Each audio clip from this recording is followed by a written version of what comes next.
every time they would split up and Marlon went his own way, he would say, I'm going to watch tapes. He's like, I'm going to watch tapes. And I'm assuming he going to watch old highlight videos of the game, to study the game. That's what I'm assuming he's doing. But when they go in the room, he's laying in this weird dark room and he's looking up and he's seeing like all these people up in the sky, and he's just looking up at them, and it's like very strange and weird what's going on. And he says, bro, he's like, you've been injecting me with your blood? And he was like, my blood, or shall I say, not really my blood, the goat blood, who I inherited this from. And he was talking about another goat that came before him, blood that he was injecting himself with and injecting him with. So I'm like, what the so now they've been injecting each other with somebody else's blood? And so apparently, you know, based on what this scene and this description, this blood kind of gives them the power to be the goat. And so, you know, this is just some real dark, weird shit. And so, you know, he's talking to him, and then he tells him, you know, what's next is whoever goes through that door becomes the next goat. He's like, only one person can go through that door, meaning it's either me or you. He was like, you're gonna have to, you know, basically one of us is gonna walk through this thing alive, pretty much. And so they fight, they get into a fight. You know, there's points where the main character's winning, there's points where Marlon is winning. But ultimately the main character beats him and kills him and then goes through the door. And when he goes through the door, the girl is there.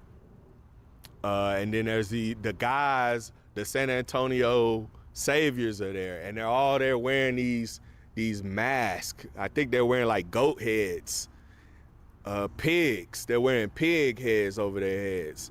And so it's very, very weird and satanic. This shit looked like some Illuminati shit. It looked like basically he just walked into the final meeting of the Association of Illuminati, like they welcoming him in there. And so they make him an offer to sign the contract. They tell him that he's even the reason he's even gotten this far, that they've been watching him since he was young and pushing him there, and they pushed him to this point, which clearly the scene where he gets hit in the head by this weird big monster looking thing, I think that thing that hit him was wearing a goat head. And so, which, like I said, the original title of this movie was called Goat. And so, which him is just a modern day term for goat anyway. And so, or another way of saying it. So, but yeah, alias. So they make him the offer to sign the contract, and he can have all the riches, all the success, everything that he's ever wanted, and he could be the GOAT. And I'm assuming now he'll be taking that blood that's gonna make him super, you know what I'm saying, focus and give him the energy he needs. I'm not sure if it's doing more than just giving him strength. Is it making him a better player, or is it just giving him the energy and focus to use the skill that he's already acquired? I'm not exactly, they didn't really explain that.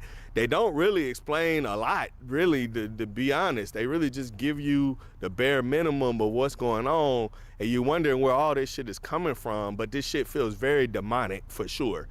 And so they give him the option, he turns it down, and then they threaten to kill his whole family.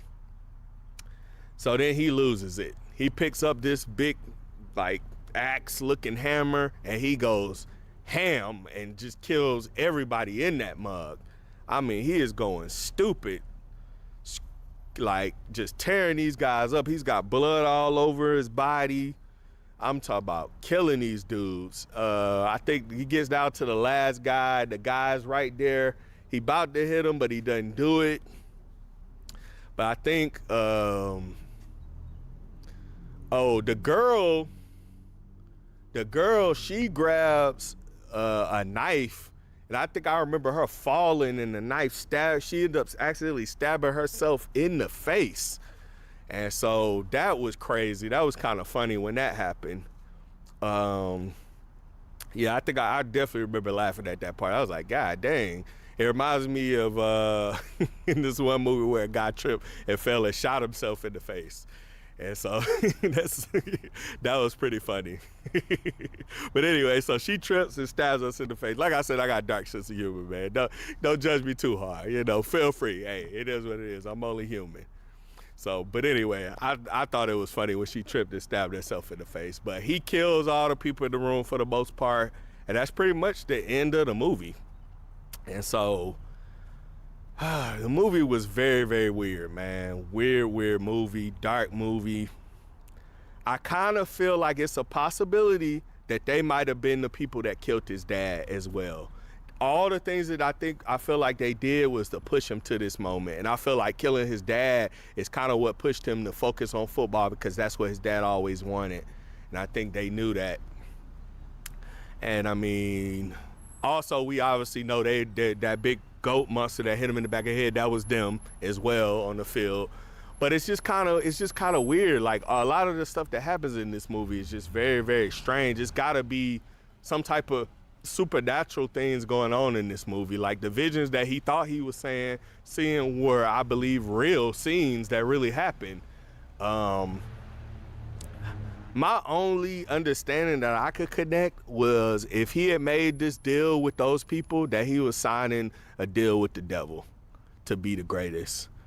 And this movie may have just been maybe like a metaphor for the people that kind of, they kind of jeopardize their integrity. They give up something, you know what I'm saying? They do things the wrong way. They kind of give up things to become the best on the journey to being the best. They kind of get lost. They lose their way. I feel like when the movie started out, I was enjoying it, because I was enjoying kind of like, even though it was still kind of fucked up what they were doing, the football hitting the guy in the head was crazy, him knocking the dude on the floor and them dudes yelling hallelujah over him, that was insane. But at least at the beginning of the movie, I kind of understood what I was getting into. I was like, okay, this dude is just training to be the best and he willing to do anything. And maybe metaphorically, they was taking it too far as what he was doing. But it really went off the deep end once we got into this dark Illuminati kind of devilish shit towards the end of the movie, with him going to the party and them giving the other guys blood and all that. Basically, my understanding is that blood was definitely giving him powers, and Marlon was cheating. I do remember, it's coming back in that last scene. I do remember him yelling at Marlon. He said, dude, you cheated for everything. I worked hard for everything that I obtained. And he did. He practiced. He ran drills. He didn't just take blood to be the best. You know what I'm saying? He worked hard to be the best. And there's a difference. It also kind of explains, because when they first showed Marlon falling on the floor, bro, that dude's leg looked like it was gone. Like, I mean, I felt like you could see too much blood and too much bone in that scene. There was no way a human being could come back from that and win 6 more rings or whatever, any rings after that. You know what I'm saying? It's making more sense that something supernatural had to give him some type of powers to even come back and to be able to win like that. So it's pretty clear that blood was making them better. And so I like the fact that dude liked to work for what he earned. I respect a man who puts in work and makes the real sacrifices and put in the real work to be the GOAT, to be him. You know what I'm saying? To be the best at what they do. And I respect that so much about the main character. But all in all, the movie kind of fell flat in the end for me. It did. I really didn't. I hated that ending. I did. I didn't really like it too much. I thought the direction it went into, it just wasn't what I wanted. Wasn't what I. Hell, it didn't even have to be what I wanted. As long as it was something good, something you could enjoy. And I just kind of felt like, I don't know, it didn't land where I wanted it to land. Now, I feel like maybe some conspiracy theories might enjoy this movie a lot more. Hell, if you're into satanic practices, you'll enjoy this movie a lot more. I'm joking, because please don't be into no crazy stuff like that, man. But hey, you never know with people. But I don't know. If you into that type of thing, if you into that dark kind of, you know what I'm saying, you might enjoy this movie a lot more, especially if you're a conspiracy theorist, if you're into conspiracies and you believe in the Illuminati and all that good stuff. You'll probably enjoy this movie a lot more than I did. I mean, there was a point where I kind of did believe in all that stuff. I was like heavily into it. But, I had to get out of it. It was messing me up in the head, to be honest. I had to get out of that stuff. That stuff was driving me crazy, actually thinking about all that shit. And, now I'm at a place where I don't believe in it. And so, I've been at that place for years, but I feel like there's a place for this movie with a certain type of crowd. It's just not me, not my crowd. Maybe some people in my crowd, maybe, but just not me personally. It just, I don't know. I wasn't really messing with this movie too tough. I kind of feel like it had some promise at a certain point. I was actually enjoying the movie, and I was kind of hoping to see it go to a better ending. If it went to a better place, man, this could have been a pretty good movie. At least a pretty good movie. Could have been a good movie, but to me, that ending kind of fucked the whole movie up for me. The endings are super important, and that ending was crazy. I just wasn't fucking with the whole ending. Don't get me wrong, and I don't mean like the violence and nothing like that. I don't mind violence and blood like that. I've been watching radar movies since I was a kid, and I've seen blood, all that. I used to watch the show Nip Tuck. I've seen a lot of vicious scenes. I've seen all the Saw movies, or a lot of them. So it's not that. It's just the way they decided to take the movie and this whole Illuminati devil worshiping thing that I just wasn't messing with none of that. I wasn't really feeling it. To be honest, the trailer didn't really have a lot of promise to it.